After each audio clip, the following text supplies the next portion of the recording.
Hey guys, welcome back to the channel. In this video, we will be talking about these little USBs that we spoke about previously in our last video, where we actually took this, where is it? Where we took this little plate over here with these plastic rings and we tried to get it to work, but it didn't work, as most of you guys should hopefully know. But yeah, in this video, we'll be talking about these things and a little bit more about this, and also some of the books that we got. So let's start the video.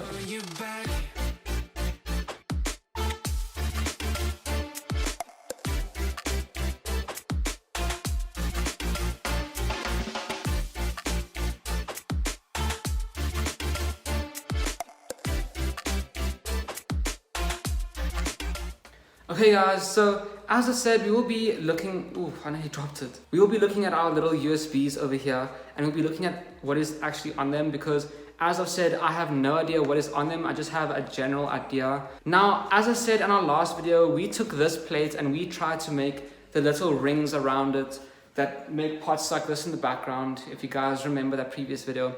If you haven't checked it out, make sure that you do check that video out after you watch this one.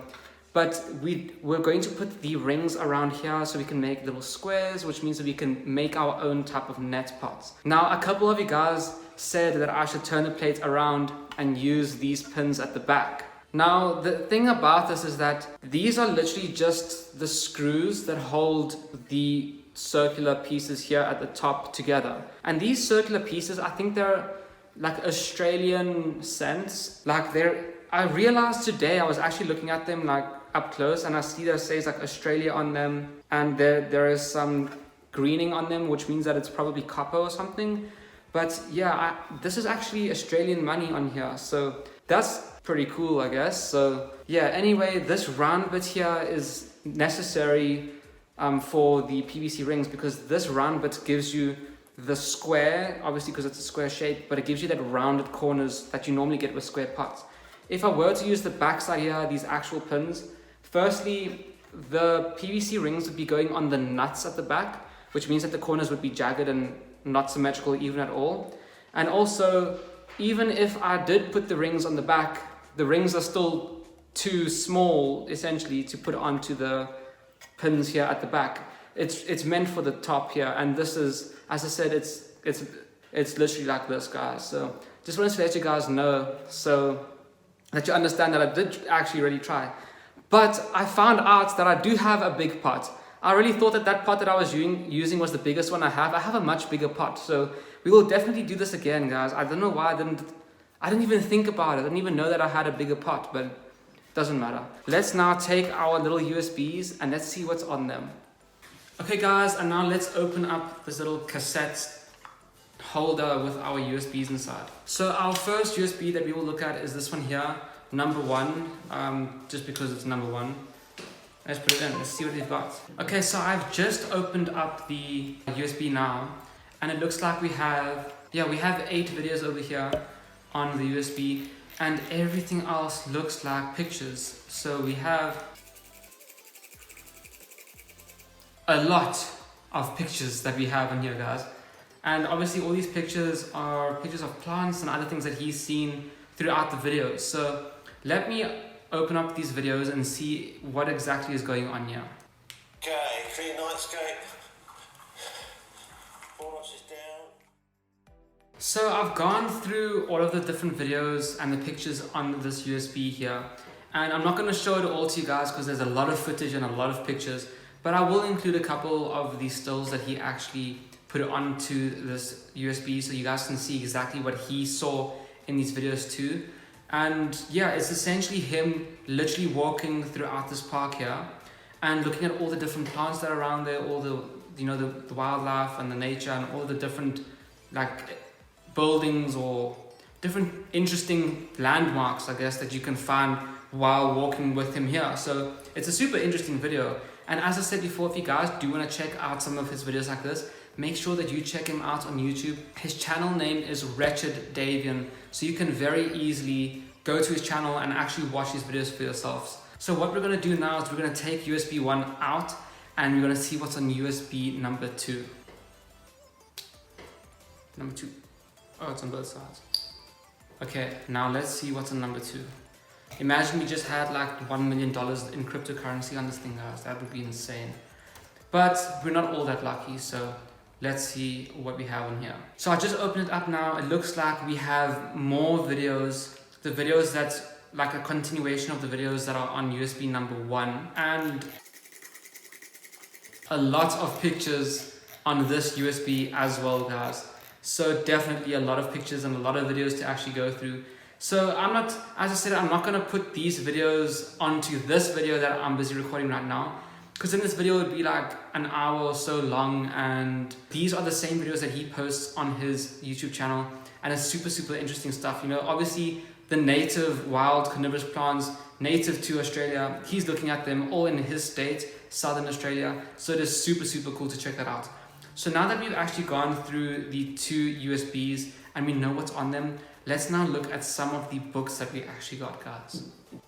Okay guys, so that is it for the USBs. As I said, I did think that there may have been some other things there that I could obviously show you guys a little bit more of. But of course, we have some videos there and pictures exactly as he said. So yeah, that's exactly what we got, some videos and pictures. And as I said, I can't put them onto the video here because I could get copyright striked and all of those other silly things like that, because no one really knows how the YouTube algorithm works that well. So gotta do what we gotta do. But anyway, let's now look at the actual books that we received in the mail. So we have 6 different books essentially that we got from Wretched David in the mail. And the first one we will look at is this here. This is Kondo, this book here. Obviously, if you can read Japanese, you'll know exactly what this says. Maybe say something like carnivorous plants of the world. I don't know because I don't speak Japanese. But this is a picture book, a picture color book from, I forgot already, like about 40 or so years ago. And this is gonna be super interesting for us to actually look at, because it is literally a book full of color picture plants of all of the different carnivorous plants that you can find in the world. Now that is the Kondo book. We have 2 National Geographic books.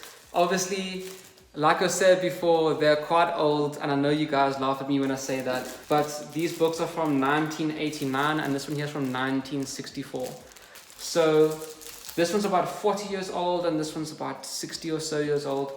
So, I mean, in my opinion, that's pretty old, but obviously you guys beg to differ.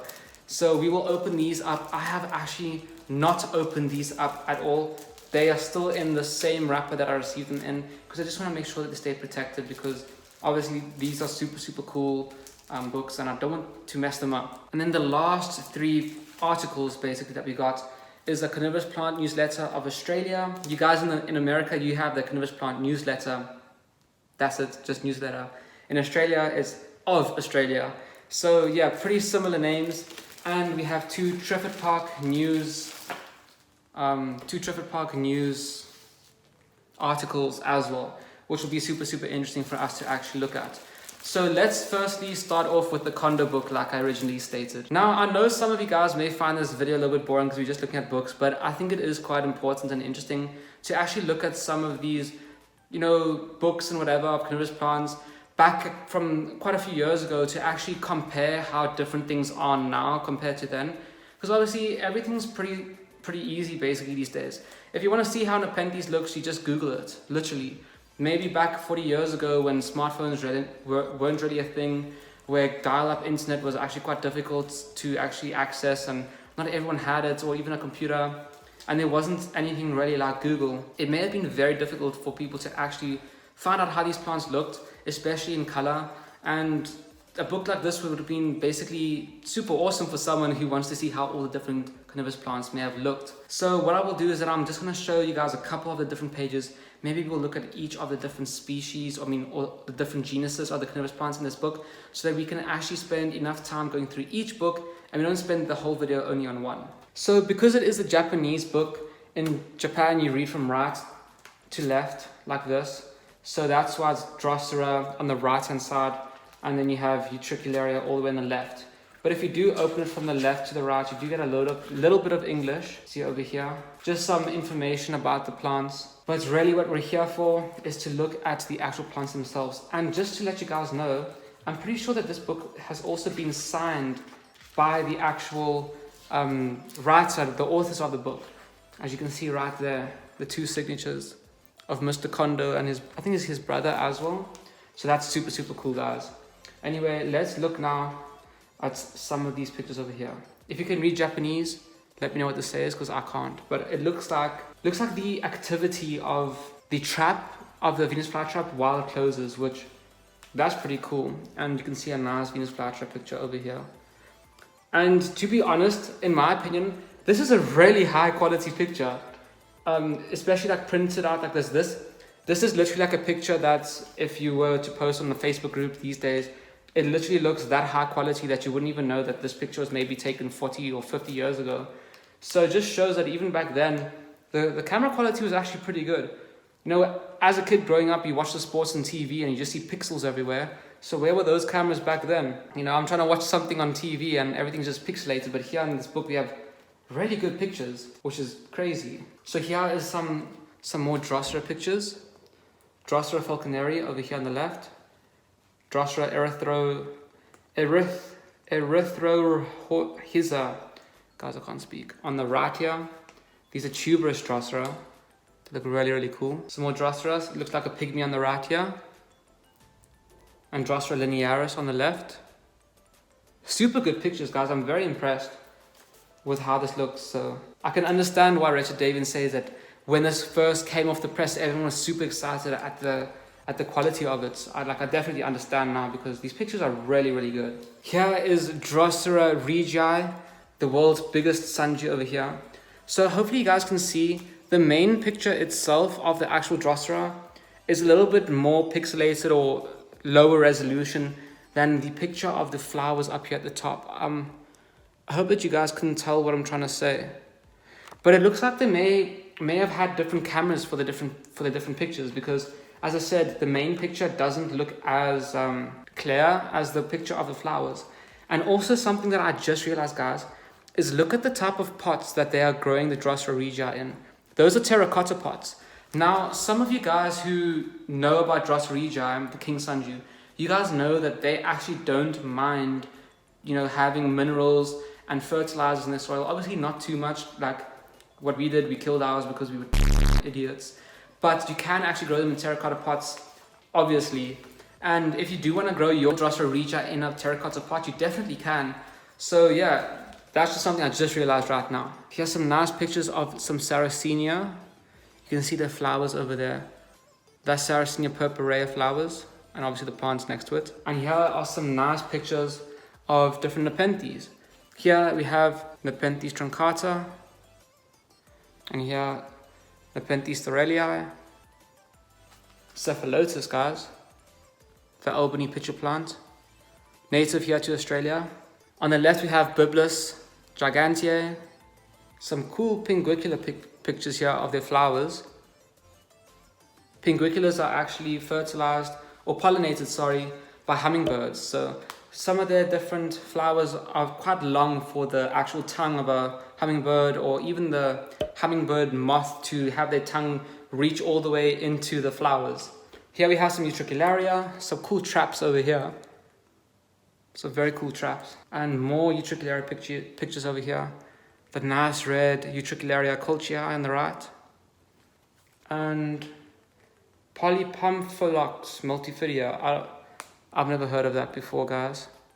But yeah, essentially, as I said, this is a color picture book of the different carnivorous plants. And that's exactly what it is. It is super, super cool, super nice pictures from, you know, about 40 years ago of all the different plants. And it's super cool to actually go through them and see them. And I haven't done much reading on this book because I've been quite busy with quite a few other things. But I'm very excited to actually sit down with this book and go through all of the pages one by one. Even though I can't really read Japanese, it'll be super, super cool to see the pictures. Okay, next up, we will look at the Carnivorous Plant Newsletter of Australia. So Richard Davies told me that this is an original newsletter, but the only difference between this one and the other copy that he has, because I think he said he has 2 or 3 copies of this, but that this one just doesn't have the names of all of the members. So obviously it's not a massive difference, but it's still an original. It's super, super cool. So we will, as I said, just go through this really, really quickly with you guys, so you know what's actually inside of one of the very first newsletters that ever came out. This is obviously, as it says here, volume number 4, so the 4th one, and it was published in March of 1980. So that was exactly 40 years ago. So we have a nice editor's information on the left, some stuff from the editors of the CPN, the letterbox on the right. I have read this one already, so I'll just tell you exactly what's going on here. This is a very, very cool concept that people within Australia, they send the letters to the CPN, the Cannabis Plant newsletter people. They send letters to them talking about different subjects that may have been in previous issues. So there may be a question in a previous volume, and you can then reply to it and mail it off to the CPN, and then they put your answer or any other questions that you may have or different ideas or thoughts about the plants. You can send it off to them and they put it inside of this book, which is super, super cool. So that's what this book here is doing. This section is explaining to us. And that goes on for about 2 pages. Then we have an article over here saying the names of Nepenthes in cultivation. And what this is essentially is explaining where the different names of the Nepenthes actually comes from, like the origin of the names and why some of them are named in specific ways, which is obviously super, super interesting too. Here we have an article on all of the different types of Sarracenia species, how they look like, how they grow, where they're native to, all of that interesting stuff like that. Just talking essentially about, just the general information, which obviously you could just do a Google search these days. Back 40 years ago, you would have this book or this newsletter to give you all this information, which is super, super cool, because even back then you guys didn't even have YouTube, and obviously you couldn't watch a video on the different types of Sarracenia species too. So it's very, very interesting. More Sarracenia species, and here's a beginner's page. So obviously if you have just started out looking after your cannabis plants, you can come and look at the beginner's page and see exactly how to look after, in this instance, cephalotus, and you can figure out how to grow your plants. And the very cool thing that this article actually shows us is how they used to grow plants before. I have been told by Richard Davian how growing cannabis plants over the years, from when he was growing them when he was younger, is that things are very, very different now. Since then to now, it's so different, because back then it was like, grow your plants in this way, here's the information, how to look after it. But the information that we have these days is slightly different. So having something like this is super, super interesting to actually see the differences between what we know now versus what we know back then.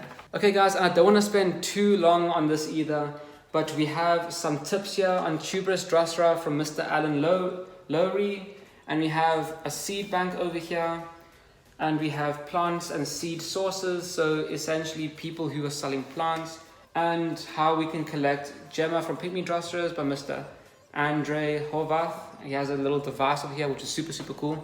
You just suck it in and then you can collect the Pygmy Droseras Gemma, which is super cool. I've actually seen it a couple of times, so this is a little diagram of actually how to do it.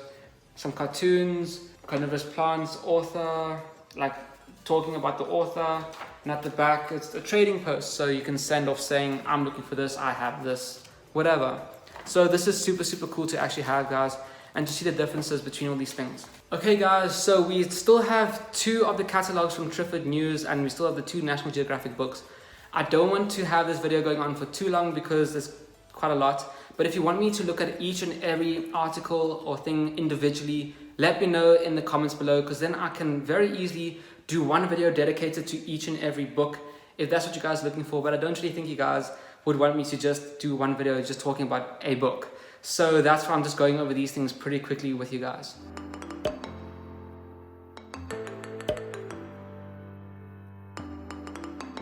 The price for some of these things, guys. Carnivorous Plants by Charles Darwin, $1,000. Carnivorous Plants of Australia, Volume 1 by Alan Lowry, $1,000. Guys,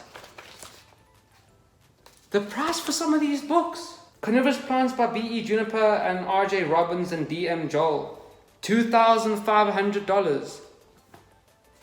Yo, maybe I should write some books, guys. Damn. Guys, tell me if I should write a book, because if I can make like $2,000 from writing a book, I'll do it. Yeah, anyway guys, as I said, I'm not going to go through the other one because it's basically the same stuff. But now let's go through the super old National Geographic book. And guys, don't be offended. I'm just saying it's old because I'm young. So we will go through this book here, the one from 1964. As I said, it is about 56 years old now. 1964, so around there, whatever. So here we go, guys. This is so cool. I even feel like the actual size of the book is a little bit smaller than A4. Yeah. You see what I'm saying? But even this is bigger than A4. But let's see. I have not opened this, so I've just opened it now with you guys for the first time. So the first thing we have are advertisements, guys. Nothing has changed in the past 60 years. So we have some advertisements for Hamilton Electric, guys. So now all of the 200 people watching this video, Hamilton Electric is for you. Water softener, more adverts. Here we go. Mr. Leonard Carmichael, PhD. More clever words. So he's the society's vice president for research and exploration, probably here at National Geographic. We have another advert, another 2 pages of adverts, and another advert. Okay, I'm just gonna find a page that doesn't have an advert for you guys. Let's try that. Okay guys, so there are mainly adverts in this, but like a kind of a mixture of an adverts and quite interesting things. So advertise-ish kind of stuff. But what I did do is that I randomly opened up to a random page, and I'm pretty sure this is a reason why Mr. Richard Davin actually has these books and shared with us. It's because there's an article in Carnivorous Plants. I just randomly opened it up and I came to it, so I got very lucky. It says Malaysia's Giant Flowers and Insect Trapping Plants by Paul A. Zal, who has a PhD and is a National Geographic senior staff who is also a natural scientist. So yeah, this is very, very cool. Let me see if there's a little bit more in it. Yeah, there's a lot in it.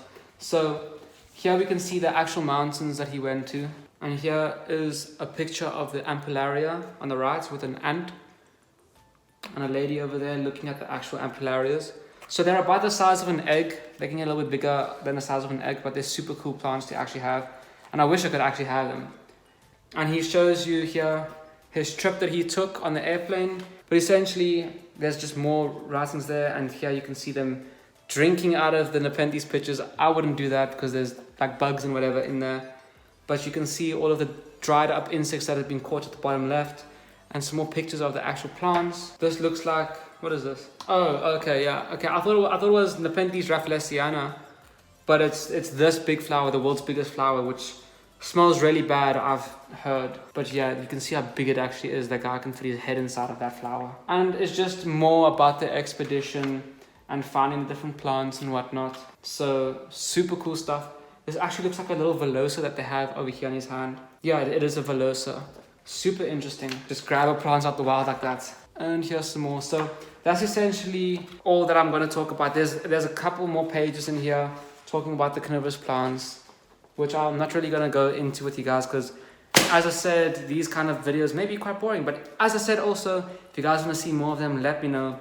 But this concludes all of the stuff that we got in the mail from Mr. Richard Davin. Once again, Richard Davin, thank you so much for all of this awesome stuff.